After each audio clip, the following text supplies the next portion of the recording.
അതിലൊരു രസകരമായ സംഭവം എന്താ വെച്ചാൽ അതൊരു ബിസിനസ് ട്രേഡ് സെന്റർ ആയിട്ടാണ് ഇസ്ലാം കാണുന്നത്. ഇസ്ലാമിന് എന്ത് ട്രേഡും ചെയ്യാം. അത് പള്ളിയായിട്ട് അവർ കണക്കാക്കുന്നില്ല. വരുമാനം വരുന്നതുകൊണ്ട് അതിനെ തകർക്കാതിരിക്കാൻ അവർ ശ്രമിക്കുകയാണ്. ഇപ്പൊ വിഡ്ഢികളായി ഹിന്ദുക്കളും പോയിട്ട് തലവെച്ച് കൊടുക്കുന്നു മാത്രം ഇല്ലാതെ. അതായത് ഇസ്ലാം മതത്തെ സംബന്ധിച്ച് വ്യാപാരം എന്തും നടത്താം, വ്യാപാരങ്ങൾ നടത്താൻ അവർക്ക് പ്രയാസമില്ല, കച്ചവടങ്ങൾ നടത്താം. അപ്പൊ അങ്ങനെയുള്ളൊരു കച്ചവടമാണ് എരുമേലിയിലെ പള്ളിയും അതുപോലെ വാവര് നടയൊക്കെ അവരെ സംബന്ധിച്ചൊരു കച്ചവടമാണ്. അപ്പൊ അവരെ എന്ത് കച്ചവടം ചെയ്ത് ജീവിക്കാം ഇസ്ലാമിൽ. മാന്യമായ കച്ചവടമാണ്. കുറെ പേര് വരുന്നു, കുറെ വിഡ്ഢികൾ എന്തൊക്കെയോ വിളിച്ചു പോകുന്നു. അവർക്ക് അവർ തൊടാത്ത ഭസ്മം പ്രസാദമായിട്ട് കൊടുക്കുകയും, പണ്ടൊക്കെ എങ്ങനെയെന്നറിയാം അനിൽജി, ഇവിടുന്ന് കഷ്ടപ്പെട്ട അയ്യപ്പന്മാര് നല്ല ഒന്നാന്തരം കുരുമുളകാണ് കൊണ്ടുപോയിട്ട് അവിടെ കൊടുക്കുക. എവിടെ? വാവർക്ക് കൊടുക്കുന്നു. അപ്പൊ ഈ തങ്ങളോ അല്ലെങ്കിൽ എന്താണ് ആ പർട്ടിക്കുലർ പേഴ്സൺ അത് വാങ്ങി വെച്ചിട്ട് ഹിന്ദുക്കൾക്ക് ഒരു നുള്ളു ഭസ്മം കൊടുക്കും. അപ്പൊ എന്താണ് ഇയാൾ ഭസ്മം തൊടാത്തത്? അയാൾക്കത് വിരുദ്ധമാണ്, ഹറാമാണ്. ഇയാൾ വാങ്ങി വെക്കുന്ന സാധനം എന്താണ്? വിറ്റാൽ നല്ല വില കിട്ടുന്ന കുരുമുളകാണ്. അപ്പൊ ഹിന്ദുക്കളെ പോലെയുള്ള വിഡ്ഢികളെ ലോകത്ത് കിട്ടില്ല കാണാൻ എന്നാണ് എനിക്ക് തോന്നുന്നത്. എപ്പോഴും നഷ്ടക്കച്ചവടത്തിൽ ആനന്ദം കണ്ടെത്തുന്ന മാസക്കിസ്റ്റുകളെ പോലെ ആയിട്ടുണ്ട്, സ്വയം പീഡിപ്പിച്ച് ആനന്ദിക്കുന്നത്. 1950 ആ ക്രിസ്ത്യൻ സഭയുടെ അറിവോടുകൂടി തന്നെയാണ് ശബരിമല തീ വെച്ച് നശിപ്പിക്കപ്പെട്ടതും അയ്യപ്പന്റെ വിഗ്രഹം 7 കഷ്ണങ്ങളായി വെട്ടിമുറിക്കപ്പെട്ടതും കോടാലി ജോൺ എന്നൊരാളായിരുന്നു. അപ്പൊ ഈ രണ്ട് സമുദായങ്ങൾക്കും ശബരിമലയിൽ ഒരു നോട്ടമുണ്ടെന്ന കാര്യത്തിൽ യാതൊരു സംശയവുമില്ല. ഒരു നോട്ടമുണ്ട്. കാരണം സ്വാഭാവികമായിട്ട് കാണുന്ന പോലെയുള്ള പള്ളികളല്ല, ക്രിസ്ത്യൻ പള്ളികളല്ല. ചുറ്റുകൂട്ടും എത്രയോ നൂറുകണക്കിന് പള്ളികൾ ഉണ്ടാക്കി വെച്ചിരിക്കുകയാണ് കാടിന്റെ പല ഭാഗത്തായി. കാട് കയ്യേറി, എസ്റ്റേറ്റ് കയ്യേറിയും, പാഞ്ചാലിമേട്ടിൽ കുരിശു വെച്ച് കയ്യേറിയും ഒരു ഗവൺമെന്റും ചോദിക്കാനല്ലാതെ സമാന്തര ഗവൺമെന്റ് പോലെ പ്രവർത്തിക്കുന്ന ക്രിസ്തീയ സഭ ഒരു വശത്ത്, മറുവശത്ത് ആരുടെ ഭൂമിയും തട്ടിയെടുക്കാൻ മടിയില്ലാതെ. നേരത്തെ ഇവിടെ സംസാരിച്ച നൗഷാദ് ഒരു പച്ചക്കള്ളം പറഞ്ഞു. ഇസ്ലാം ആരുടെ ഒന്നും തട്ടിയെടുത്തിട്ടില്ല. ഇസ്ലാമിന്റെ തുടക്കം മുതൽ തന്നെ അന്യന്റെ ആരാധനയോടുള്ള വെറുപ്പ് കൊണ്ടാണ് മതം ഉണ്ടായത് തന്നെ. ജൂതന്മാർ ഒരു പ്രത്യേക രീതിയിൽ ആരാധിക്കുന്നു, അത് ഇദ്ദേഹത്തിന് ഇഷ്ടമല്ല. ഉടനെ ദൈവം പറയണം അവരുടെ ആരാധനാലയത്തിൽ നിന്ന്. അപ്പൊ എന്താണ് ഈ root cause of all evil? എന്താണ് എല്ലാ ആക്രമണങ്ങളുടെയും യുദ്ധങ്ങളുടെയൊക്കെ റൂട്ട് കോസ് എന്താണ്? ഇസ്ലാമിനെ സംബന്ധിച്ച് ബഹുസ്വരതയുള്ളൊരു സമൂഹത്തിൽ ജീവിക്കുക അസാധ്യമാണ്. അപ്പൊ എന്റെ ചോദ്യം, ശബരിമലയുടെ ആ വാപുരൻ, വാപ്പരായൻ എന്നൊക്കെയുള്ള പേരുകളാണ്. അത് ഈ ഗോത്രതന്ത്രം എന്ന് വേണേൽ പറയാം. നാടൻ തന്ത്രത്തിൽ ഭൈരവന്റെ മൂർത്തികൾക്ക് അല്ലെങ്കിൽ ശിവഭൂതഗണങ്ങൾക്ക് ഇടുന്ന പേരാണ് വാപുരൻ അല്ലെങ്കിൽ ബാപ്പരയ്യൻ. ഇപ്പോഴും നമുക്കറിയാം തുളുനാട്ടിൽ, കർണാടകത്തിന്റെ പല പ്രദേശത്തും ബാപ്പരയ്യൻ കോലം കെട്ടി ആട്. ബാപ്പരയ്യൻ എന്ന് പറഞ്ഞാൽ ഒരു ഗുളികനെ പോലെയുള്ളൊരു ഭൂതഗണമാണ്. അപ്പൊ അയ്യപ്പനെ യുദ്ധത്തിൽ സഹായിച്ച ഭൂതഗണമാണ് ഈ ബാപ്പരയ്യൻ അല്ലെങ്കിൽ വാപുരൻ അല്ലെങ്കിൽ വാവർ. പക്ഷേ പലരും കള്ളം പറയുന്നത് ഒരു മുസ്ലിം ഫ്രണ്ട് അയ്യപ്പനെ സഹായിച്ചു എന്നാണ് യുദ്ധത്തിൽ. ഏതുപോലെ മുഹമ്മദ് നബിയെ ജൂതന്മാരുടെ ആരാധനാലയം പിടിച്ചടക്കാൻ വേണ്ടി അലി സഹായിച്ചതുപോലെ ഒരു വ്യക്തിയാണ് വാവരെന്ന് ഇവർ പറഞ്ഞുണ്ടാക്കി. ആ പറഞ്ഞുണ്ടാക്കിയത് ആരാണ് ഇതിൽ വലിയ പങ്ക് വഹിച്ചെന്ന് വെച്ചാൽ നമ്മുടെ തമിഴ് സിനിമയിലെ വില്ലൻ കഥാപാത്രം ചെയ്തിരുന്ന എം എൻ നമ്പ്യാരുടെ ഗുരു രാജരത്നം പിള്ളൈ എന്ന് പറയുന്ന ആൾ. അദ്ദേഹം തമിഴ്നാട്ടിലും കേരളത്തിലും മുഴുവനും നാടകങ്ങൾ നടത്തി അയ്യപ്പന്റെ കഥയെ പറ്റി. അപ്പോൾ കടൽ കൊള്ളക്കാരനായ ഒരു വാവരെ അദ്ദേഹം സൃഷ്ടിച്ചതാണ്. കാരണം ഇതൊരു ക്ലൈമാക്സ് വേണ്ടേ സിനിമയ്ക്ക്. അന്നത്തെ സിനിമയാണ് നാടകം, അന്നത്തെ എന്റർടൈൻമെന്റ് ആണ്. അപ്പൊ നാടകത്തിൽ ഒരു എന്റർടൈൻമെന്റിന് വേണ്ടിയിട്ട് രാജരത്നം പിള്ള സൃഷ്ടിച്ചെടുത്ത ഒരു കഥാപാത്രമാണ് അക്രമോത്സുകനായ ഒരു മുസ്ലിം ഭടൻ ബാബർ എന്ന പേര്. അതും അയ്യപ്പന്റെ ചരിത്രവും മതപരമായ സാഹിത്യവും തമ്മിൽ യാതൊരു ബന്ധവുമില്ലെന്ന് പ്രിയപ്പെട്ട അയ്യപ്പ ഭക്തരോട് ഞാൻ പറയുകയാണ്. ശബരിമലയിൽ ഞാൻ നോക്കുമ്പോൾ, ഞാൻ കരിമല വഴിക്ക് കയറിപ്പോകും ആണ് ചില സമയത്ത് നീലിമല വഴിക്ക് വേഗം കയറിപ്പോകും. ഇത് കയറി പോകുന്ന സമയത്ത് പുറകിൽ നിന്ന് മണിയടിയാണ്. ഇങ്ങനെ മണിയടിച്ചുകൊണ്ട് ആൾക്കാർ വഴി കൊടുക്കുന്നു പോകുന്നു. അപ്പൊ ഞാൻ നോക്കുമ്പോൾ എല്ലാവരും പൂണൂല് പോലെ എന്തോ ഒന്ന് കെട്ടിയിട്ട് അതിന്റെ അറ്റത്ത് മണി കെട്ടിയിട്ടിരിക്കുക. ചിലർ കഴുത്തിൽ മണി കെട്ടിയിട്ടിരിക്കുക. ആ കിണി ശബ്ദം കൊണ്ട് ഇങ്ങനെ ശബരിമല കയറുകയാണ്. അപ്പൊ ഞാൻ അതിൽ ഒരു ഭക്തനോട് ചോദിച്ചു, തെലുങ്കനാണ്. ഞാൻ ചോദിച്ചു, what is the purpose of doing this? What is it A part of?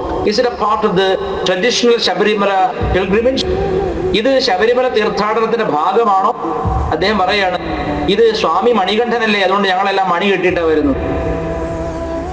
എന്നാൽ ഈ മണി എന്ന് സംസ്കൃതത്തിൽ പറഞ്ഞാൽ കൈമണി അല്ല, അത് രത്നമാണെന്ന് പറഞ്ഞു കൊടുക്കാൻ ഇവിടെ ഒരു പണ്ഡിതനുമില്ല. കഴുത്തിലൊരു രത്നം, അയ്യപ്പൻ ജനിച്ചപ്പോൾ തന്നെ കാട്ടിൽ നിന്ന് കിട്ടിയപ്പോൾ തന്നെ കഴുത്തിലൊരു രത്നം, തിളങ്ങുന്ന രത്നം ഉണ്ടായിരുന്നു. ആ കരച്ചിലും വെളിച്ചവും കണ്ടിട്ടാണ് പന്തളത്ത് രാജാവ് പോയി കാട്ടിൽ നിന്ന് കുട്ടിയെ വീണ്ടെടുത്തതെന്നാണ് പറയുന്നത്. അപ്പൊ രത്നത്തിന്റെ സംസ്കൃത ശബ്ദമാണ്, രത്നവും സംസ്കൃതം തന്നെ. മണി എന്നത് സംസ്കൃതത്തിൽ അതിനർത്ഥം രത്നം എന്നാണ്. അപ്പൊ മണികണ്ഠൻ എന്ന് പറഞ്ഞാൽ കഴുത്തിൽ രത്നം ധരിച്ചവനാണ് അർത്ഥം. ഇവിടെ പ്രാകൃതരായ ഭക്തർക്ക്, വിവരമില്ലാത്ത ഭക്തര് മണി എന്ന് പറഞ്ഞാൽ ഉടനെ അത് ഈ മണി കിണികിണിയുള്ള മണി, അതിന് സംസ്കൃതത്തിൽ ഘണ്ട എന്നാണ് പറയുന്നത്. ഘണ്ട, ആ ഘണ്ട അല്ല മണി, മലയാളത്തിലെ മണി. ഇത് നമ്മൾ മനസ്സിലാക്കാതെ ഇങ്ങനെ ഒരുപാട് അനാചാരങ്ങളാണ്. എം എൻ നമ്പ്യാരുടെ ട്രൂപ്പിൽ എം എൻ നമ്പ്യാർ തന്നെ ഈ വിഷയം പറഞ്ഞിട്ടുണ്ട്. എം എൻ നമ്പ്യാർ പറഞ്ഞു, എന്റെ ഗുരുസ്വാമിയായ രാജരത്നം പിള്ള ഒരു നാടകം ഉണ്ടാക്കിയിട്ട് ആ നാടകത്തിലാണ് അയ്യപ്പന്റെ ഈ കഥകൾ മുഴുവൻ, അദ്ദേഹം സൃഷ്ടിച്ച കുറെ കഥകൾ. അയ്യപ്പൻ ജീവിച്ചിരുന്ന കാലഘട്ടം എന്താണ്, നേരത്തെ അദ്ദേഹം പറഞ്ഞല്ലോ, ചെമ്പോലയുടെ കഥ പറഞ്ഞല്ലോ. ആ ചെമ്പോലിൽ എന്താ പറയുന്നത്, അയ്യപ്പൻ ജീവിച്ചിരുന്ന കാലഘട്ടം 1025 AD മുതൽ 1050 AD വരെയാണ്. 25 വയസ്സ് വരെ ഭൗതിക ശരീരത്തിൽ ജീവിച്ചുള്ളൂ. എന്നിട്ട് ആ മലയ്ക്ക് മേലേക്ക് അമ്പ ചെയ്ത് കാണിച്ചിട്ട് അവിടെ ശാസ്താപീഠത്തിൽ ഞാൻ ഉണ്ടാവും, സമാധിയിരിക്കും. അപ്പോ സമാധി ഉണർന്ന് വൃശ്ചിക മാസം ഒരു മണ്ഡലകാലത്ത്, അതായത് കാനനത്തിൽ എന്തിനാണ് ഒരാൾ പോയിരിക്കുന്നത്? സമാധാനത്തിന് വേണ്ടിയിട്ട്. കാന്താര സൗന്ദര്യവും കാന്താര ഭംഗിയും കാന്താരത്തിന്റെ മൗനവും അനുഭവിക്കാൻ വേണ്ടിയാണ് ഒരു യോഗി അവിടെ തപസ് ചെയ്യുന്നത്. അവിടേക്ക് പോയിട്ട് ഇല്ലാത്ത കച്ചറയും വഴക്കും ഒന്നുമില്ല. ചുറ്റോട് ചുറ്റും ക്രിസ്ത്യാനികൾക്ക് ഭയങ്കര നോട്ടമാണ്. അവിടെ മുഴുവൻ ക്രിസ്ത്യാനികൾ ഒരു രേഖയുമില്ലാതെ കുറിച്ചു വെച്ചിരിക്കുകയാണ്. ഇപ്പുറത്ത് ഇവർ, എന്തുകൊണ്ടാണ് ഇവർ ഈ കൂട്ടർ ഇസ്ലാമികരല്ല? എരുമേലിയിലെ പള്ളി ഇസ്ലാമികമല്ല, വാവർ പള്ളി എഴുതി വെച്ചിട്ടുണ്ട് നൈനാർ പള്ളി അല്ലെങ്കിൽ വാവർ നട, ഇതൊന്നും ഇസ്ലാമികമല്ല, അവിടെ പോകുന്നവർ ഇസ്ലാം മതത്തിൽ പെട്ടവരല്ല എന്ന് വഖഫിനോ അല്ലെങ്കിൽ ഔദ്യോഗിക മുസ്ലിം ക്ലറിക്കൽ കമ്മ്യൂണിറ്റിക്കോ പിന്നെ എഴുതിക്കൂടെ? ക്ലറിക് കമ്മ്യൂണിറ്റിക്കോ എഴുതി, അല്ലെങ്കിൽ പത്രസമ്മേളനം നടത്തി പറഞ്ഞുകൂടെ? പക്ഷെ എന്തുകൊണ്ട് ചെയ്യുന്നില്ല? ഇസ്ലാമിന് ഏതെങ്കിലും ഒരു ഫുട്വെയർ കട നടത്തുന്ന പോലെ, ഒരു ചെരുപ്പ് കട നടത്തുന്ന പോലെ ഉള്ളൂ. ഇസ്ലാമിന് ഒരു വരുമാനം വരുന്നു, അത് നിഷേധിക്കണ്ടല്ലോ എന്ന് മാത്രമേ അവർ ചിന്തിക്കുന്നുള്ളൂ. ഒരു മണി, ഈ രണ്ട് സമുദായങ്ങളും, ഇസ്ലാം ക്രിസ്ത്യൻ സമുദായങ്ങൾ രണ്ടും മണി ഓറിയന്റഡ് കമ്മ്യൂണിറ്റീസ് ആണ്. നമ്മുടെ വളരെ വ്യത്യാസം. നമ്മുടെ കൾച്ചർ ഓറിയന്റഡ് സൊസൈറ്റിയാണ്, നമ്മൾ സംസ്കാരബദ്ധമായ ഒരു കമ്മ്യൂണിറ്റിയാണ്. അവർ മണി ഓറിയന്റഡ് കമ്മ്യൂണിറ്റിയാണ്. ലാഭം കാണാതെ അവരൊന്നും ചെയ്യില്ല. അപ്പൊ അതുകൊണ്ടാണ് ഞാൻ പറഞ്ഞത്, അവരെ സംബന്ധിച്ചൊരു കച്ചവടമാണ്. അങ്ങനെ ഒരു കട അവിടെ വേണോ? അങ്ങനെ ഒരു ഇസ്ലാമിന്റെ കട അവിടെ വേണോ? മതസൗഹാർദ്ദം എന്ന് എനിക്ക് പറയാമോ? ഒരു മുസ്ലിം അവിടെ കച്ചവടം നടത്തിക്കൊണ്ടേ വരാം. പക്ഷെ അവിടെ നമ്മുടെ വിശ്വാസങ്ങളെ ഹനിക്കുന്ന ചില അടിസ്ഥാന കാര്യങ്ങളുണ്ട്. ആ കാര്യങ്ങളെ നാം എതിർത്തേ തീരും. അതിലൊന്ന് ഇതാണ്. ഇനി രണ്ടാമത്തെ വലിയ നുണ, ശബരിമലയിൽ പോയി വരുന്ന തീർത്ഥാടനം കഴിഞ്ഞ് തിരിച്ചു വരുമ്പോൾ ഇവിടെ നമ്മൾ ആലപ്പുഴയിലെ മറ്റുള്ള അർത്തുങ്കൽ പള്ളിയിൽ, സെന്റ് സെബാസ്റ്റ്യനോസിന്റെ പള്ളിയിൽ വെളുത്തച്ഛൻ അവിടെ പിന്നെ മാലയൂരണം. സെബാസ്റ്റ്യനോസും അയ്യപ്പനും ക്ലാസ്മേറ്റ്സ് ആയിരുന്നു എന്നാണ് പ്രചരണം. അത് പ്രചരിപ്പിക്കുന്നവരിൽ ഹിന്ദു നാമധാരികളും നമ്പൂതിരി നാമധാരികളുമായിട്ടുള്ള കള്ളന്മാരും. പിന്നെ അതിന്റെ അർത്ഥം എന്താന്ന് വെച്ചാല്, വെളുത്തച്ഛൻ എന്നാണ് ഇവിടെ വന്നത് ഗോവയിലെ ഇൻക്വിസിഷന്റെ കാലഘട്ടം, 16-ാം നൂറ്റാണ്ട് അല്ലെങ്കിൽ 15-ാം നൂറ്റാണ്ട് അവസാനം 16-ാം നൂറ്റാണ്ടിൽ ഇവര് ഇവിടെ വന്നു. അവരുടെ അതിൽ വന്ന ഒരാളാണ് ഈ സെബാസ്റ്റ്യനോസ്, ജസ്യൂട്ട് പാതി. അയാൾ എങ്ങനെയാണ് 1025 ജനിച്ച് 1050 സമാധി ഒരു മനുഷ്യന്റെ കൂട്ടുകാരൻ, അവർ ക്ലാസ്മേറ്റ് ആവുക? കഥയിൽ ചോദ്യമില്ല. ഈ ഇത്തരം കഥകൾ ഉണ്ടാക്കിയവരെയാണ് ആദ്യം നമ്മൾ സംശയിക്കേണ്ടത്. അവർ ഹിന്ദു നാമധാരികളുണ്ട്, അവരാണ് ഏറ്റവും വലിയ പ്രശ്നം ഉണ്ടാക്കുന്നത്. ശബരിമല ഞാൻ മൂത്രം ഒഴിച്ചിട്ടാണെങ്കിൽ ഞാൻ നടയടപ്പിക്കുന്ന ഒരുത്തം പറഞ്ഞില്ല. അപ്പൊ ഞാൻ പറഞ്ഞത്, വളരെ മതിൽ കെട്ടാത്ത ഒരു വലിയ പറമ്പാണ്. മതിൽ കെട്ടാത്ത പറമ്പിൽ കുറുക്കനും കയറും, കുറുനരി കയറും, എല്ലാ ജീവികളും പാമ്പും ഒക്കെ ഇഴഞ്ഞു വരും. അപ്പൊ നമ്മൾ സൂക്ഷിച്ചാൽ നമുക്ക് കൊള്ളാം. മതിൽ കെട്ടേണ്ട ഒരു കാലഘട്ടമായി തീർന്നു. നമ്മൾ വർഗീയത പറയും. നമ്മുടെ സാംസ്കാരിക മാനബിന്ദുക്കളെ ആകമാനം ഇത്തരത്തിൽ ദുർവ്യാഖ്യാനം ചെയ്ത് നശിപ്പിക്കുകയാണ്. ഇതിനൊരു മാറ്റം വരേണ്ടതല്ലേ? തീർച്ചയായിട്ടും വേണം. അതുകൊണ്ടാണ് ഞാൻ പറഞ്ഞത്, ബാപ്പരൈൻ എന്ന ഭൂതഗണത്തെ എന്തിനാണ് ഞാൻ പറയാം. മിക്ക ക്ഷേത്രങ്ങൾ, അജന്ത എല്ലോറയിലെ ശിവക്ഷേത്രം ഒക്കെ ആണെങ്കിലും ഇപ്പോഴും സയന്റിസ്റ്റ് കൊണ്ട് ഞെട്ടുകയാണ്, ഇത് മനുഷ്യ സാധ്യമല്ലെന്ന് തീർത്തു പറയണവര്. എന്താ കാര്യം? ഭൂതഗണങ്ങൾ മിക്ക ക്ഷേത്രങ്ങളിലെയും പണിയിൽ അല്ലെങ്കിൽ പിന്നെ നിർമ്മാണത്തിൽ പങ്കെടുത്തിട്ടുണ്ടെന്നാണ് നമ്മുടെ അനുഭവം, വിശ്വാസം.